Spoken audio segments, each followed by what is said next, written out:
Hello students, I welcome all of you in KNS Educare. Today we are learning about compound interest. आज हम learn करने वाले हैं compound interest. ये हमारा फर्स्ट लेक्चर है और ये आपका चैप्टर है 8 मैथमेटिक्स का। ठीक है, तो आइए स्टार्ट करते हैं आज के इस लेक्चर को। तो स्टूडेंट देखिए यहाँ पर a person takes a loan from a institute like a bank और पतपेडी with a fix rate of interest. ये क्या करता है, फिक्स रेट ऑफ इंटरेस्ट से यहाँ पर लोन लेता है। After stipulated times he repays the loan with a some more money.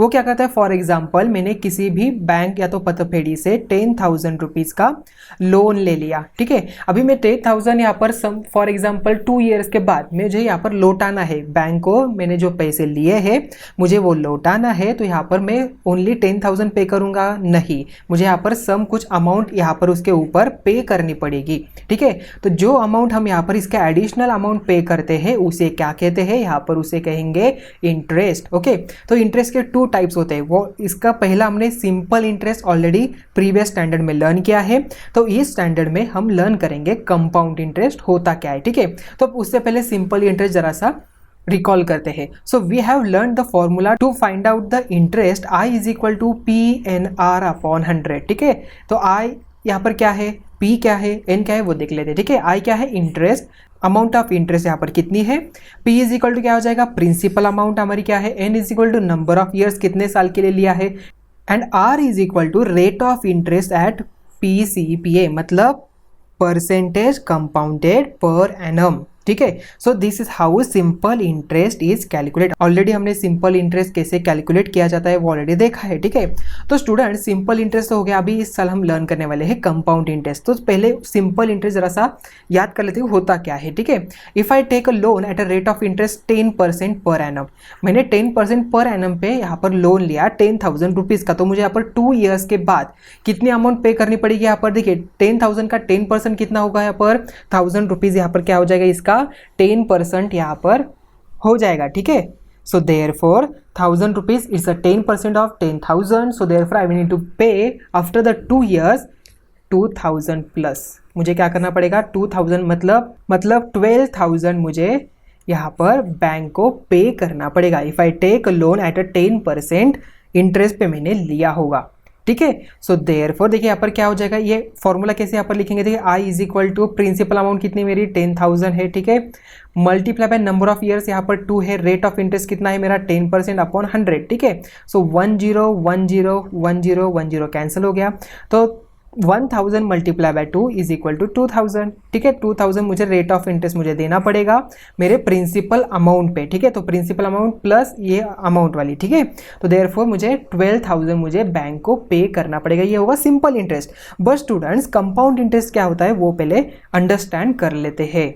तो कंपाउंड इंटरेस्ट देखिए क्या होता है, कंपाउंड इंटरेस्ट में अगर मैंने यहाँ पर कुछ अमाउंट बैंक से ले ली, ठीक है, फॉर एग्जांपल 10,000 मैंने बैंक से लोन ले लिया, अभी मैंने यहाँ पर इस सिंपल इंटरेस्ट की जगह पर कंपाउंड इंटरेस्ट से मैंने यहाँ पर ये लोन ले लिया। ठीक है, तो कंपाउंड इंटरेस्ट होता क्या है, if I take this loan for 5 years, मैंने ये जो लोन है यहाँ पर 5 ईयर्स के लिए ले लिया, सो आफ्टर 1 ईयर मुझे देखिए 1 ईयर के बाद रेट ऑफ इंटरेस्ट यहाँ पर 10% है। ठीक है, अभी मुझे यहाँ पर बैंक को कितनी अमाउंट पे करनी पड़ेगी, यहाँ पर देखिए 10,000 प्लस मुझे रेट ऑफ इंटरेस्ट 1 ईयर का 10% मतलब यहाँ पर 11,000 रुपीज़ मुझे पे करना पड़ेगा। ठीक है, बैंक को मुझे कितना पे करना पड़ेगा, 11,000 पे करना पड़ेगा। ठीक है, आफ्टर 2 ईयर्स अभी मेरी जो प्रिंसिपल अमाउंट है यहाँ पर जब मैं यहाँ पर कैलकुलेट किया था पूरा टोटल अमाउंट पे करने वाली, तो यहाँ पर हमने क्या किया था, ये हमारी प्रिंसिपल अमाउंट ले ली थी। ठीक है, बट इन कंपाउंड इंटरेस्ट अभी हमारी प्रिंसिपल अमाउंट क्या हो जाएगी, सेकेंड ईयर के लिए यहाँ पर ये वाली हो जाएगी हमारी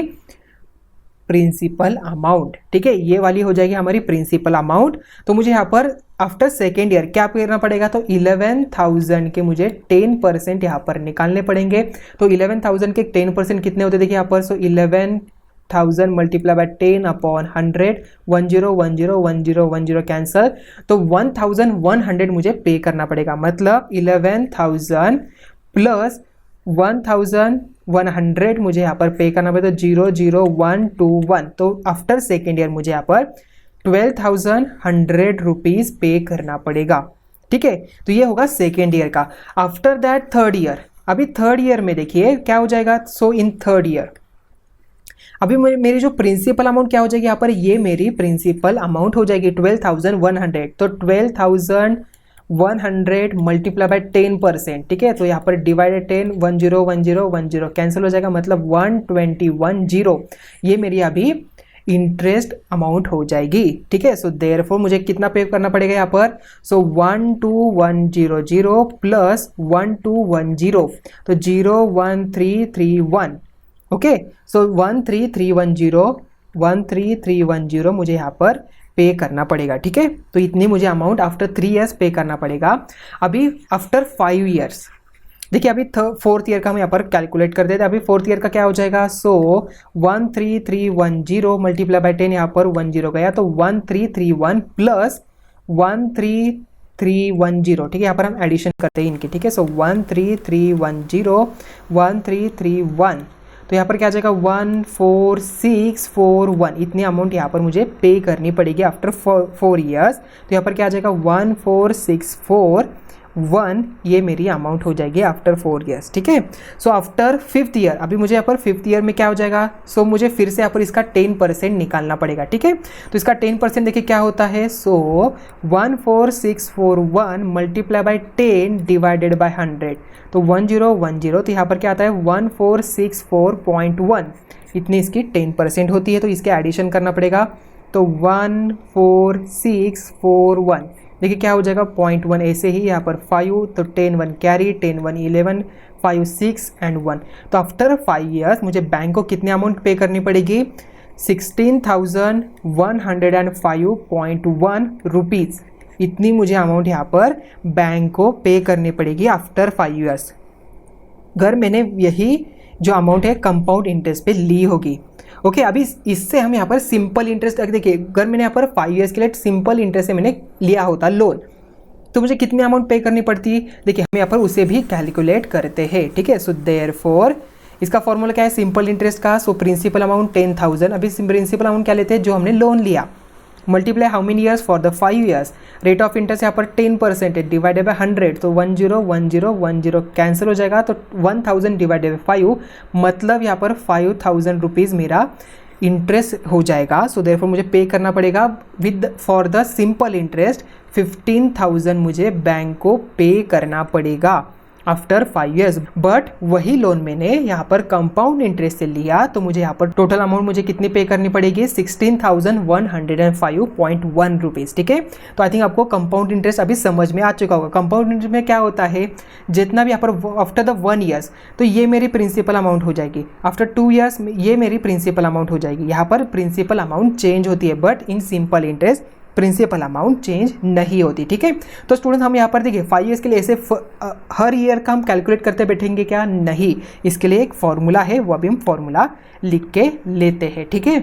तो इसका फॉर्मूला यहाँ पर होता है amount is equal to P multiply by in bracket 100 plus R divided by 100 bracket raise to n यहाँ पर हो जाएगा, ठीक है। आपको ये आपके नोटबुक में लिख के रखना है। देखिए आप यहाँ पर 100 को कॉमन भी निकाल सकते हैं, मतलब amount is equal to P multiply by 1 plus R upon 100, ऐसे भी लिख सकते हैं रेस टू n, ठीक है। तो यहाँ पर A क्या होता है अमाउंट, टोटल अमाउंट यहाँ पर कितने आफ्टर सम n ईयर्स है, ठीक है। n क्या है यहाँ पर नंबर ऑफ ईयर्स है, R क्या है रेट ऑफ इंटरेस्ट है, P क्या है प्रिंसिपल अमाउंट है, एंड A क्या हो जाएगा यहाँ पर अमाउंट, टोटल अमाउंट मुझे कितनी पे करनी है, तो ये यहाँ पर बन जाएगा, ठीक है। So what is the formula for compound to calculate the compound interest, it is amount is equal to P multiply by in bracket 1 plus R upon 100 raise to n। n क्या है नंबर ऑफ ईयर्स, कितने साल के लिए मैंने loan लिया है, R क्या है यहाँ पर, R मीन्स यहाँ पर क्या होता है रेट ऑफ इंटरेस्ट होता है 1 plus R upon 100, and P क्या होता है प्रिंसिपल अमाउंट, ठीक है। तो हमने यहाँ पर देखिए 10,000 रुपीज़ लिया था, कितने साल के लिए 5 ईयर्स के, और यहाँ पर रेट ऑफ इंटरेस्ट कितना था यहाँ पर 10% यहाँ पर रेट ऑफ इंटरेस्ट था, ठीक है। अभी हम इसके अमाउंट कैलकुलेट करते हैं, तो प्रिंसिपल अमाउंट क्या हो जाएगी 10,000 इन bracket 1 plus rate of interest कितना है 10 अपॉन 100 रेस टू यहाँ पर 5 आ जाएगा, ठीक है। सो देयरफॉर 10,000 इन ब्रैकेट 1 प्लस, देखिए यहाँ पर 1010 कैंसिल हो जाएगा 1 अपॉन 10, तो 1 प्लस 1 अपॉन 10 कितना होता है, देखिए यहाँ पर A plus B bracket raise to 5 हो जाएगा, ठीक है। सो देयरफॉर 1 प्लस 1 अपॉन 10, तो 1 अपॉन 10 मतलब 0.1 आ जाएगा, ठीक है। सो 0.1 यहाँ पर आ गया, तो 1 प्लस 0.1 मतलब 1.1 आ जाएगा रेस टू 5, ठीक है। 1.5 रेस टू 5 का आंसर हमें मिलता है 1.61। सो देयरफॉर 10,000 मल्टीप्लाई बाय 1.61051, ठीक है, हमने राउंड ऑफ किया तो 1.61 हमें मिला। तो यहाँ पर 1.61 मल्टीप्लाई बाय 10,000 का हम यहाँ पर करते हैं तो इसका आंसर हमें मिलता है 16,105.1 रुपीज़, ठीक है।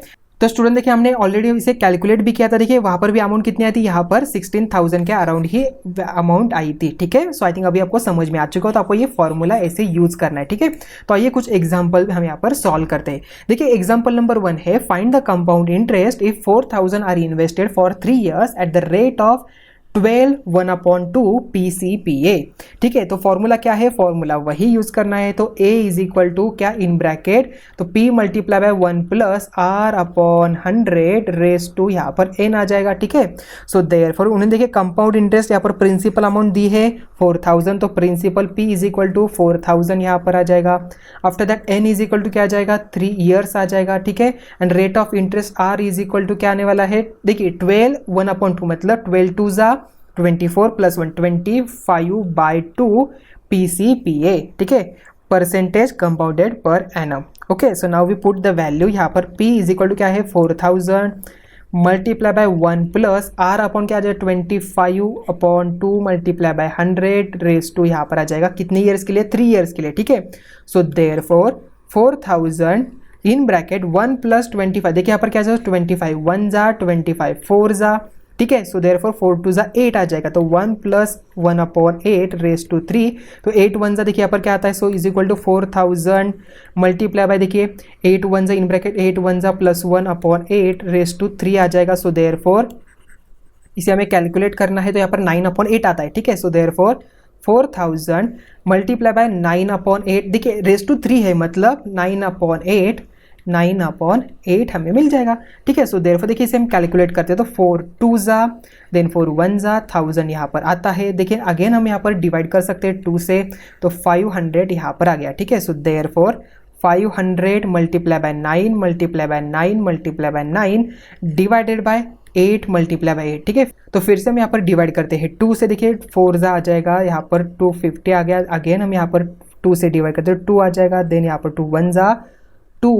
2 जा देन 2 5 जा 125 यहाँ पर आता है, ठीक है। सो देयरफॉर 125 9 देखिए 9 का क्यूब, तो इसे हमें कैलकुलेट करना पड़ेगा। तो 125 multiply by 9 multiply by 9 multiply by 9 इसका आंसर हमें मिलता है 91,125 डिवाइडेड बाय 8 2 जा यहाँ पर 16 हो जाएगा, तो डिवाइडेड बाय 16 अगर हम यहाँ पर करते हैं तो इसका आंसर हमें मिलता है 5,695.31 रुपीज़, ठीक है। तो 5,695.31 रुपीज़ यहाँ पर आ जाएगा, ठीक है। बट स्टूडेंट देखिए यहाँ पर फाइंड द कंपाउंड इंटरेस्ट, हमें कंपाउंड इंटरेस्ट फाइंड आउट करना है। सो देयरफॉर कंपाउंड इंटरेस्ट क्या आ जाएगा, is equal to yes amount minus यहाँ पर प्रिंसिपल अमाउंट आ जाएगा, तो यहाँ पर P आ जाएगा। सो देयरफॉर 5,695.31 माइनस 4,000 यहाँ पर आ जाएगा, ठीक है। तो आंसर हमें मिलता है 1,695.31 रुपीज़ यहाँ पर कंपाउंड इंटरेस्ट हमें मिल जाएगा, ठीक है। सो आई थिंक ये क्वेश्चन आपको समझ में आ चुका होगा। तो स्टूडेंट्स यहाँ पर ही हमारा लेक्चर नंबर 1 हम यहाँ पर ही एंड कर रहे हैं, तो मिलते हैं नेक्स्ट वीडियो में। Thank you.